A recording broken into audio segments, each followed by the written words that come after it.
I've always been fascinated by fantasy my whole life. It pops up everywhere: books, movies, television, even video games. And every artist, writer, musician, or even anyone who has a belief in the divine, has given a piece of their mind in crafting the ongoing reality that never was. From the roots of Asian Hinduism to the next coming attraction to your local movie theater, the means for limitless fiction you can make a living on, or even the debate whether something is fantasy or science fiction, or just say screw it and call it science fantasy. That's why I'm so interested in a game, 16 years old, Warcraft 3: Reign of Chaos. Blizzard's third installment of the Warcraft series not only was their biggest game to date, but it was the road to the cultural impact of WoW, and creating the pawns of the setting of Dota. Using the box art to kind of promote the game, showing off the 4 playable factions: Orc, Human, Undead, and Night Elf.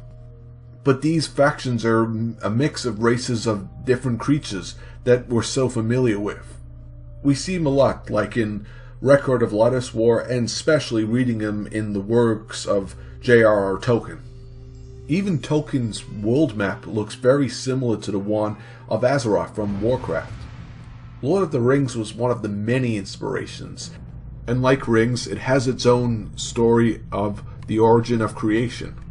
But this is when you start to admire the vastness and numbers of this world, for they almost took everything from fantasy and put it in their game, like the way StarCraft has everything of science fiction, with the expansion of Frozen Throne that would beef up that number.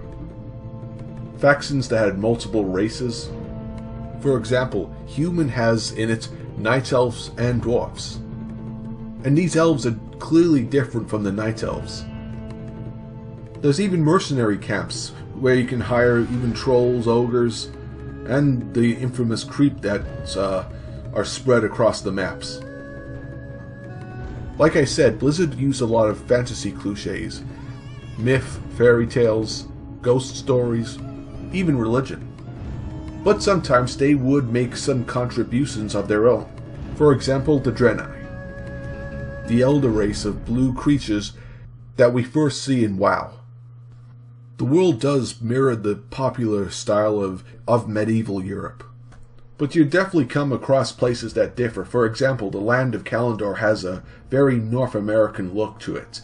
Even the orcs have a kind of Native American shaman vibe to them.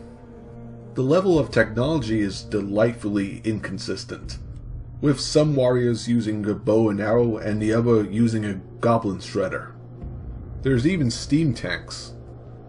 And I think I have to point out the interesting way Warcraft tells their story. Being an RTS, it formed a rivalry with Command & Conquer. And you see, with Command & Conquer, you get to pick what side you're playing. And with each side, there's its own story.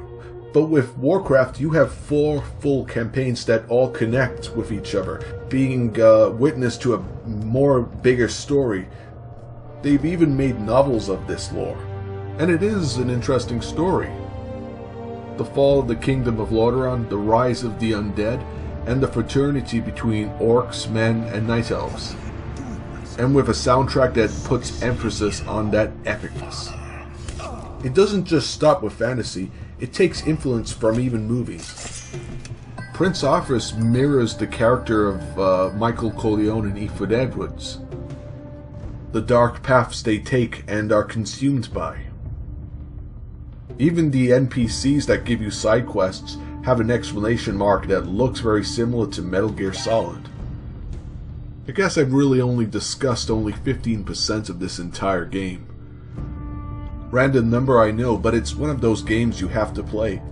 And a lot of the million who play WoW haven't even touched it. There's so much more races and regions. It kind of makes me think, will there ever be a 5th faction? There's so much to pick up from the smorgasbord of that genre known as fantasy. #Warcraft 4 2020. Hint hint.